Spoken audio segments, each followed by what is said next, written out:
We've got Eddie Ghabour joining us right now, the Key Advisors Group co-owner. Eddie, I find that a sort of a remarkable early footnote on all of this. It could change, I grant you, but what do you make of what's going on here?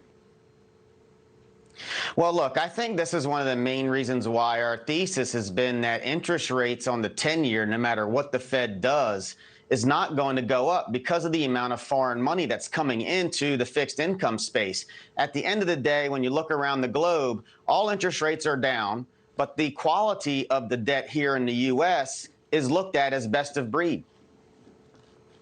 So when you say interest rates coming down, and they have been coming down 4 straight days now, trading days, where do you see us going? I mean, you know, there's been fear and talk. Maybe we'll get a hint of that from the minutes from the last Federal Reserve meeting, that the Fed is going to wind things back a little bit, to start selling some of the securities it's been scooping up over the last decade or so, more than that. And that will put a damper on things, lead to a backup in yields. What do you think?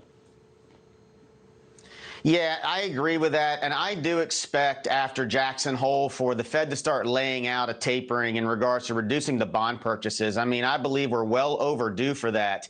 And look, I think the market right now, why it's been jittery really since the end of June, is because it's trying to dissect what's the Fed's next move going to be, what's going on with the Delta variant. And then we are going to be slowing down in regards to rate of change on GDP. I don't think there's any question, in my opinion, that we're going to be in a slower growing environment. So as an investor in the markets, it's going to be a much more challenging market in the next 12 months than where it was the first 6 months of this year. And that's why we've been telling investors, in our opinion, to increase the quality of your portfolio. We've been saying that since the end of the second quarter. And I think that's going to hold true for the rest of this year, because next year, in our opinion, could be a very bumpy road in the first 6 months.